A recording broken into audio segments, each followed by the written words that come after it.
All right, so let's dive into something I've been seeing Good. kind of swirling around online and in some Christian circles. Okay. This idea of the U.S. presidential election being a battle between good and evil. Right.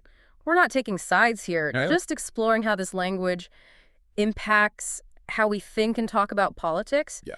especially when faith is in the mix. Sure. Think of it as a shortcut to understanding this viewpoint. Yeah. Maybe you're prepping for a meeting, trying to understand a friend, or just curious. Yeah. I think it's interesting. It's fascinating how this rhetoric taps into these deep-seated beliefs and anxieties, Right. especially in a time when things feel so polarized. Right. And to unpack all of this, Yeah. we've got two very different sources. Oh. First, an opinion piece from a Christian blog Okay. called Unfeigned Christianity Right. by Asher Whitmer, Yep. published right after the 2024 election. Right. And then we've got a news article from the Daily Mail about former NASCAR driver Danica Patrick's endorsement of Donald Trump. Right. Interesting.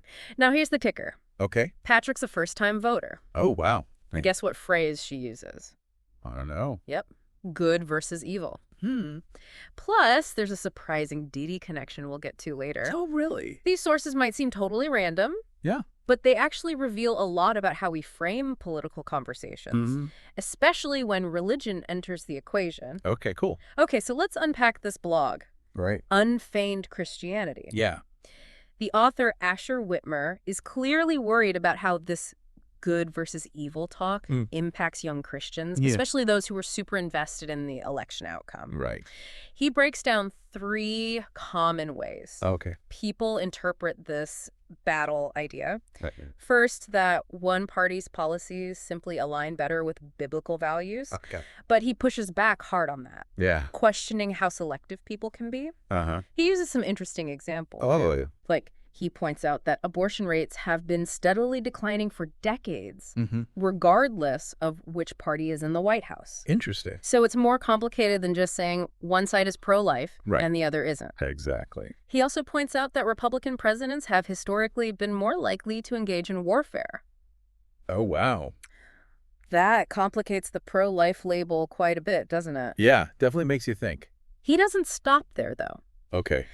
He brings up how some evangelical leaders criticized Bill Clinton's personal life, but embraced Donald Trump. Yeah. Despite his past. Right. It's a provocative point about consistency. Yeah. Like, what do we choose to emphasize and why? His point isn't about condoning any behavior, Right. but about highlighting the potential for hypocrisy Sure. when we apply moral judgments selectively. Yeah. And this is where Danica Patrick comes in. Okay. She's using this exact kind of language, Okay. good versus evil, to explain why she's endorsing Trump. It's a real-world example of how this rhetoric is playing out. So we have the blog raising these concerns about selective morality, and then boom, here's a first-time voter Wow. using that same language to justify her choice. Right. It's like what the blog is warning about is happening right in front of us. It really highlights the power of this type of rhetoric, Yeah. especially for someone who's new to the political scene. Yeah. It offers a simple, emotionally satisfying framework. Okay, back to the blog. Right. The second interpretation Whitmer tackles Yeah. is this idea of one candidate literally pushing the country toward evil, specifically through things like abortion and the fear of communism. Okay. What's important here is the historical context he provides. Yeah. The blog argues that the fear of communism, especially during the Cold War, Yeah. often turned into propaganda. Right. It was used to equate socialism with this monolithic, tyrannical evil, Right. which might make people miss the potential good aspects of some socialist policies, like safety nets or economic justice. Exactly. It's a reminder to look beyond the labels and really examine the nuances of complex systems. Absolutely. He even brings up the Nordic model with its blend of capitalism and social programs as an example that challenges these easy categorizations. Right. It's like he's saying there's a whole spectrum of ideas out there, Yeah. and it's not as simple as good versus evil. It's about recognizing the complexity and avoiding the trap Right. of simplistic, emotionally charged labels. Okay, so we've got one interpretation focused on policy alignment and another based on this idea of one candidate being inherently evil. Right. What's the third way the blog breaks down this battle concept? Oh. The third interpretation, and the one Whitmer seems to favor, is this idea of this battle being an internal one. a struggle within each of us no matter what our political views are. So less about Democrats versus Republicans. Exactly. And more about the choices we make every day. Exactly. He argues that this focus on personal responsibility is largely missing from our public conversations. Right. It's all about external enemies and winning elections, not about the moral choices we all face. Which is interesting because he then dives into a deep explanation of how the Bible actually defines good and evil. Right. I've got to be honest, I'm no theologian. Sure. But this part really got me thinking. Yeah, he goes all the way back to Genesis to the story of Adam and Eve. Mm-hmm. And that whole forbidden fruit thing. Right. It's about choosing whether to trust God's definition of good and evil or trying to define it ourselves. And he connects that to the whole election battle idea. Absolutely. He's saying that the real battle isn't between political parties, but within each person's heart. Wow. It's a theme that runs through the entire Bible, from Cain and Abel to King David and beyond. Wow, that's a pretty powerful statement. Yeah. So is he saying Christians shouldn't be involved in politics at all? It's a good question. Yeah. Doesn't offer any easy answers. But he's definitely challenging Christians to examine their motivations. Sure. And engage with politics in a way that reflects their faith. And to do that, we have to wrestle with this idea of the kingdom of light versus the kingdom of darkness. Right. Which he says gets misinterpreted a lot. Right. People often equate the kingdom of God with specific political ideologies or with America itself. Like if our candidate wins, then God's kingdom advances. Exactly. The blog pushes back against that, clarifying that the kingdom is defined by submission to Jesus as king, not outward appearances or political wins. Okay. It argues that nations are ultimately part of the kingdom of this world, and that all political leaders, regardless of party, are susceptible to its temptations.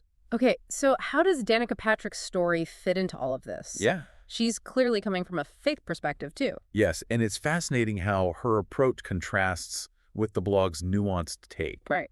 Patrick, in her speech at the Trump rally, frames the election in very stark terms, literally calling it a battle between good versus evil and right versus wrong. Remember, this is someone who's never voted before. So it's not just seasoned political commentators using this language. Right. It's also everyday people who are getting swept up in this rhetoric. Exactly. It shows you how potent this kind of language can be, especially for mobilizing people who haven't traditionally engaged in politics. She specifically praises Trump's business success as a qualification for leading the country. Right. Which seems to align with one of the interpretations the blog discussed, that specific policies equal goodness. Right. And it also raises the question of whether we're placing too much emphasis on worldly success as a marker of goodness, as opposed to the blog's idea of aligning ourselves with God's definition.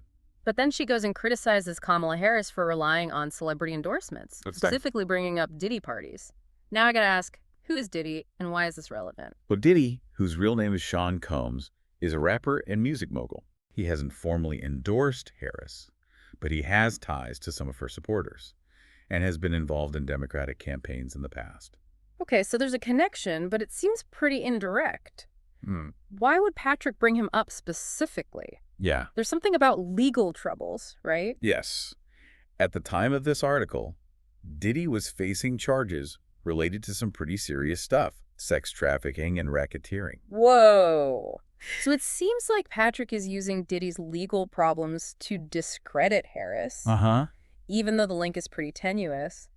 And isn't it a bit hypocritical, given that Trump has his own history of associating with controversial figures? It definitely highlights the double standard that often exists in political rhetoric. Right. And it's a classic example of guilt by association, a common tactic used to paint opponents in a negative light, whether it's fully accurate or not. It's almost like she's trying to tap into this idea that one side is inherently evil. It does, doesn't it? Yeah. It shows how these different interpretations of the good versus evil rhetoric can intertwine and create a very polarized view of the political landscape. So we have the blog urging Christians to be really careful about their motivations and definitions of good and evil. Yeah. And then we have Patrick using those same labels very casually, even flippantly, to justify her choice. It's a stark contrast that highlights the challenge we all face in navigating these complex issues. Right. Especially when it feels like everything is a battle between good and evil.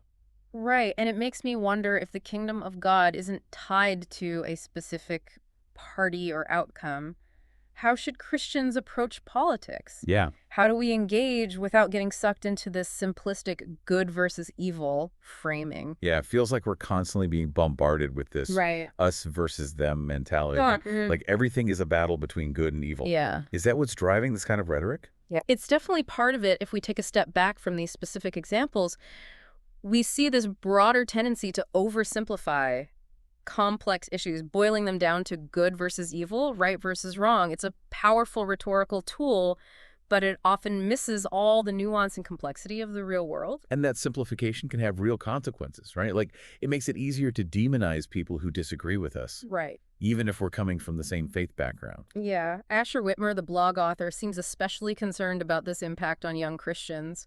He worries that this good versus evil rhetoric could make them see politics as this simplistic battle between light and darkness, instead of a messy, complicated process that requires careful thought and engagement. It also creates this atmosphere where compromise or even listening to another perspective is seen as a betrayal. Which makes it nearly impossible to find common ground or work together to solve problems. It becomes less about finding solutions and more about defeating the enemy. The blog doesn't offer easy answers about how Christians should be involved in politics, but it does suggest that it starts with aligning ourselves with God's definition of good, not the world's. And that's an ongoing process, not a one-time decision. Yeah. It requires us to constantly check ourselves, challenge our biases, and be open to learning and growing. Thinking back to Danica Patrick's story, it's interesting how she talks about never having voted before, but feeling compelled to do so this time because it's a battle of good versus evil. It speaks to the emotional power of this framing.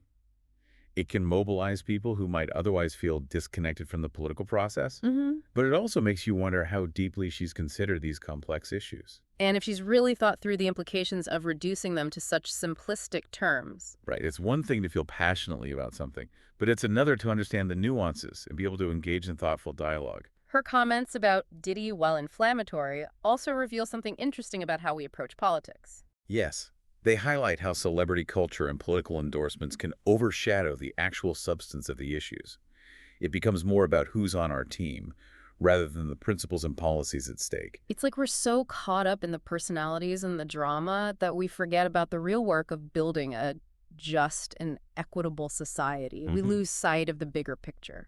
Exactly. And that's a dangerous distraction from the real work of trying to create positive change. So as we wrap up this deep dive, what are the key takeaways for our listeners? Okay. What do we want them to walk away with? Well, first, it's crucial to recognize that this good versus evil framing, while emotionally powerful, can be a dangerous oversimplification of complex political realities. It can lead to the demonization of those who hold different viewpoints, hindering our ability to find common ground and work together to solve problems. And we have to be mindful of how celebrity culture and endorsements can distract us from the actual substance of political issues. Right. It's easy to get caught up in the hype, but we need to stay focused on the principles and policies that truly matter. Finally, this deep dive challenges us to be more critical about how we engage in the political process. Okay. Are we truly seeking truth and understanding, or are we just looking for confirmation of our existing biases? Are we willing to engage in respectful dialogue with those who disagree with us, even when it's uncomfortable? That's a great point. It's so easy to stay in our echo chambers, but real growth happens when we step outside of our comfort zones and truly listen to different perspectives. Perhaps most importantly, it challenges us to examine our own motivations and make sure our actions are consistent with our values, whether we're talking about politics or any other area of life. It's a call to live out our faith in a way that goes beyond partisan politics and seeks to build a more just and compassionate world. And that, I believe, is a worthy goal for all of us, regardless of our political beliefs. Well, folks, we've explored a lot today. Yeah. We've looked at how this idea of the election being a battle between good and evil is playing out, Right. both in theological discussions and in real-world examples. Oh. We've delved into biblical interpretations and unpacked some of the complexities of political rhetoric. Absolutely. We've also been challenged to think critically about our own motivations and how we engage in the political process. Hopefully you've gained some new insights and are feeling a little more equipped to navigate these challenging conversations. Yes, this deep dive doesn't end here, though we've only scratched the surface of these important questions. So as you continue to engage with the political landscape, we encourage you to keep these insights in mind. Challenge those simplistic narratives, seek understanding rather than division, and strive to live out your values with integrity and compassion. And remember, the pursuit of good isn't won or lost at the ballot box. Right. It's an ongoing journey of personal growth and a commitment to building a more just and loving world. Well said. Thanks for joining us on this deep dive. Until next time, keep learning, keep questioning, and keep striving to make a positive impact on the world around you.